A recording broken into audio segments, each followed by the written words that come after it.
Hello, welcome to this channel. Today we will learn about the shocking revelations surrounding Stephanie Johnson's steamy secret novel that's set to unleash a whirlwind of chaos in Salem. In the upcoming episodes of Days of Our Lives, Stephanie's provocative erotic book, published under the mysterious pen name Anastasia Sands, is poised to ignite a firestorm of awkward confrontations and shattered trusts among her closest family and friends. What began as a private creative outlet for the ambitious businesswoman has now spiraled into a public scandal, exposing intimate details from her past relationships and forcing everyone involved to confront uncomfortable truths. Fans are buzzing with anticipation as spoilers hint at explosive dialogues that could redefine alliances and spark new rivalries, all triggered by the pages of this one forbidden manuscript. The story delves deeper into themes of privacy invasion and the blurred lines between fiction and reality, showcasing how a single revelation can ripple through the intricate web of Salem's elite.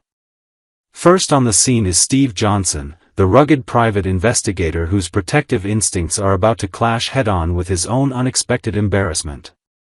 As the plot thickens, Steve finds himself in a rare vulnerable position, sharing his thoughts on the book with his wife, Kayla, only to discover a deeply personal connection that hits too close to home.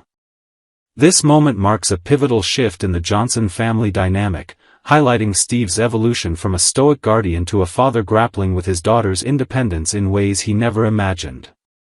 Steve Johnson, portrayed with his signature intensity by Stephen Nichols, has always been a fan of bold storytelling, and A Stormy Night quickly became one of his guilty pleasures during late-night reads. He couldn't resist raving about its gripping narrative and sensual twists, often quoting vivid passages during quiet evenings with Kayla Johnson, played by the ever-graceful Mary Beth Evans. Their discussions would light up with Steve's enthusiasm, analyzing the characters' passionate encounters as metaphors for resilience in love. However, this admiration crumbles the instant he uncovers the shocking truth: the author is none other than his own daughter, Stephanie, whom he affectionately calls Little Sweetness. The realization strikes like a thunderbolt, transforming his enjoyment into a wave of paternal discomfort, as the explicit scenes now feel like unintended glimpses into Stephanie's private world. Steve's internal conflict adds layers to his character, revealing a man who prides himself on handling danger but falters when it comes to his family's hidden sides. In the heat of the moment, he brushes off Kayla's attempts to rationalize the situation, insisting that her explanations only heighten his unease. After all, how does one separate art from the artist's life when it's this revealing? The simmering tension over Stephanie's book is bound to resurface in Steve and Kayla's intimate conversations, setting the stage for an awkward confession that could either strengthen their bond or expose underlying insecurities. Picture the scene in their cozy Salem home, where the couple's usual harmony is disrupted by this family bombshell, Steve pacing the room, Kayla offering her medical wisdom on creative expression as a healthy outlet. This dialogue not only propels the storyline but also explores broader themes of generational gaps and understanding personal freedoms, with Steve's old-school protectiveness clashing against modern views on authorship and autonomy. As the episode unfolds, viewers will witness Steve's reluctance to dive deeper, his gruff demeanor masking a fear of what else the book might imply about Stephanie's choices. In a bold move, Steve might finally voice his discomfort directly, admitting that the book's sensitive, erotic content feels worlds away from the innocent image he holds of his daughter. He could confide in Kayla about specific chapters that mirror real-life events too closely, stirring up memories of Stephanie's turbulent romantic history and making him question if he's been too absent as a father. This confession isn't just a plot device, it's a deep dive into Steve's psyche, showing how his detective skills, honed on unraveling mysteries, fail him when the puzzle involves emotional intimacy.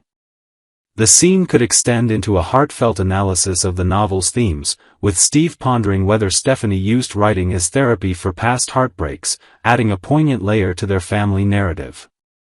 With Jeremy Horton's dramatic return to Salem shaking up the status quo, Steve's nerves are frayed even further, injecting fresh urgency into Wednesday's episode. Jeremy, the charming yet unpredictable newcomer played by Michael Rourke, brings a history of mischief that immediately puts Steve on high alert. Spoilers tease that Steve will confide his worries to Kayla, fearing that Jeremy's presence could drag Stephanie back into old patterns of drama and poor decisions. This fatherly concern isn't unfounded. Jeremy's track record includes broken promises and impulsive actions that have left scars on those around him. Steve's apprehension builds suspense, as he envisions Jeremy exploiting the book's secrets to manipulate Stephanie, potentially leading to a confrontation that tests the Hortons' loyalty to the Johnsons. Delving into Steve's fears, the episode might showcase flashbacks to past incidents where Jeremy's involvement complicated Stephanie's life, underscoring why Steve views him as a walking red flag. As Steve opens up, he could speculate on how the book's exposure might embolden Jeremy to pursue unfinished business, weaving in new details like a rumored business deal gone sour between them. This worry amplifies the stakes, turning a literary scandal into a potential catalyst for real-world fallout, with Kayla playing the role of mediator, urging Steve to trust Stephanie's judgment while acknowledging the validity of his instincts. Of course, Stephanie herself is no stranger to the fallout, already harboring suspicions that Jeremy shattered their pact by leaking her identity to the nosy Leo Stark. The air in Salem thickens with Betrayal as E.J. DiMera, the cunning executive embodied by Dan Feuerriegel, casually drops the bombshell to Leo, confirming Stephanie as the elusive Anastasia Sands. Yet, in a twist of misplaced blame, Stephanie zeroes in on Jeremy, her frustration boiling over in a tense standoff. This accusation stems from their shared past, where trust was fragile at best, and now the book's intimate revelations feel like a direct violation of her privacy. As the drama escalates, Stephanie confronts Jeremy with fiery determination, demanding he confess his role in the leak and justify his disloyalty. Her questions probe deeper, touching on the emotional toll of having her fictionalized romances exposed. Did he read the book and recognize himself in the pages? Jeremy, maintaining his wide-eyed innocence, swears he kept his word, his pleas laced with genuine confusion that starts to chip away at her resolve. This exchange could evolve into an extended interrogation scene, where Stephanie recounts specific plot points from the book that echo their history, forcing Jeremy to defend his character while hinting at hidden motives from others. However, as Jeremy doubles down on his denial, Stephanie might begin to sense his authenticity, leading to a pivotal moment of doubt that reframes the entire mystery. The sincerity in his voice, coupled with subtle clues like his alibi during the leak's timeline, prompts her to reconsider the evidence. This shift opens the door to a broader investigation, where Stephanie pieces together overlooked details, perhaps a suspicious phone call or EJ's evasive glances. In a creative expansion, she could enlist a confidant for advice, analyzing Jeremy's body language and past behaviors to distinguish truth from deception, ultimately realizing that the real culprit lurks closer to home. Given EJ's history of withholding crucial information from Stephanie, the puzzle starts to align in her mind, pointing the finger squarely at him as the loose-lipped betrayer. EJ's secretive nature, often masking ambitious schemes, makes him the perfect suspect. After all, revealing her identity could serve his own agenda, like gaining leverage in their professional circles. Stephanie's dawning realization adds a thrilling layer of intrigue, as she contemplates confronting EJ directly, potentially unraveling more DiMera family secrets in the process. This development not only clears Jeremy's name but also spotlights EJ's manipulative tendencies, enriching the storyline with themes of corporate espionage intertwined with personal vendettas. Shifting focus to Stephanie's evolving romantic entanglements, her candid admission to Alex Kyriakis marks a turning point in their relationship, exposing vulnerabilities that could either draw them closer or push them apart. Stephanie, brought to life with poise by Abigail Klein, lays bare the humiliation of her exes, spotting echoes of their liaisons in her pornographic prose, first Philip Kyriakis, then Jeremy, both claiming familiarity with the steamy scenarios. Despite the evidence, she clings to the theory that Jeremy spilled the beans to Leo, unleashing a torrent of anger in a heated argument that leaves Alex caught in the crossfire. In this raw confession, Stephanie details the mortifying moment Philip cornered her, quoting lines from the book that mirrored their fleeting affair, his smug recognition adding salt to the wound. Alex, played with brooding charm by Robert Scott Wilson, listens intently, his own jealousy simmering beneath the surface as he processes how many of her former flames might be immortalized in print. The conversation delves into Stephanie's creative process, where she explains using writing to reclaim power over painful memories, but Alex probes gently, besides Philip and Jeremy, who else from her past could inspire such vivid tales? This line of questioning introduces new invented elements, like a forgotten college romance or a brief fling with a traveling executive, expanding the scope of potential exposures and heightening the drama. Jeremy's baffled response during their clash only fuels Stephanie's initial fury, as he insists he has no clue about the accusations, his genuine puzzlement making her pause. In an extended scene, she might replay the confrontation in her mind, noting how Jeremy's confusion doesn't align with guilt, leading her to question her snap judgments. This moment of reflection underscores Stephanie's growth, transforming her from a reactive victim to a discerning investigator of her own narrative. As doubts creep in, she confides further in Alex, who offers a fresh perspective. Perhaps the leak stems from a rival author's jealousy or an overheated gossip session at a Salem gala, adding speculative twists that keep viewers guessing. Ultimately, Stephanie's journey through this scandal reveals her resilience, as she navigates the fallout with a mix of defiance and introspection. The book's unintended consequences force her to confront not just betrayals but her own boundaries in sharing her inner world. With alliances tested and secrets bubbling to the surface, Salem braces for more twists, where love, lust, and lies collide in unpredictable ways. Stay tuned as Days of Our Lives delivers these pulse-pounding developments that promise to keep fans on the edge of their seats. Part 2. Tuesday's episode of Days of Our Lives delivered an emotional roller coaster, filled with tears, revelations, and unexpected connections. It was one of those episodes where every character faced a moment of truth. For longtime fans, it was a classic Days episode, layered with heartbreak, hope, and humanity. Sarah's eye-opening experience. The day begins with Sarah, emotionally raw after filing for divorce from Xander. Her anger and pain are still fresh, but so is her exhaustion. She's been through enough heartbreak to last a lifetime, from Xander's lies and betrayals to the devastating blow of his actions against Philip. When Brady offers to take her to a rage room, she doesn't know whether to laugh or cry. It sounds absurd, breaking objects in a room to release anger, but she agrees, desperate for any outlet to quiet her racing mind. At first, she stands frozen, staring at the baseball bat in her hands. But as Brady gently encourages her, something breaks loose inside her. One swing, then another. The sound of shattering glass fills the room, and with each crash, Sarah's face transforms. The tension that's been building for months finally releases. She laughs, she cries, and for the first time in weeks, she feels something other than pain. Brady watches quietly, his expression softening. It's not attraction, not yet, but it's deep empathy.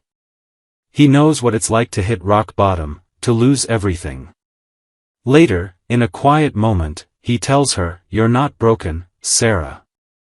You're just healing." His words linger, and though Sarah doesn't realize it yet, this could be the start of a bond neither of them saw coming. Xander's heartfelt confession.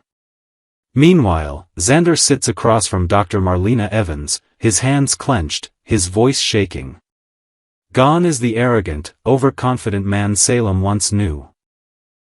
In his place is someone deeply ashamed, someone searching for redemption. He admits to Marlena that Sarah has filed for divorce and is seeking full custody of their daughter, Victoria, without visitation. The words nearly break him. "She wants me out of her life completely," he whispers. Then, in a stunning confession, he admits what he did to Philip, an act that still haunts him. "I thought I was doing the right thing," he says, "but I only hurt the people I love." He even suggests that maybe it would be better for Victoria if he simply walked away, that she deserves better than a father like him. But Marlena, in her calm, wise tone, reminds him that people can change, that healing is possible when someone truly wants it. You have the capacity for good, Xander, she tells him. But you have to forgive yourself first.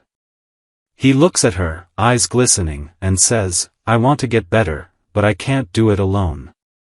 Will you keep helping me, even after what I've told you?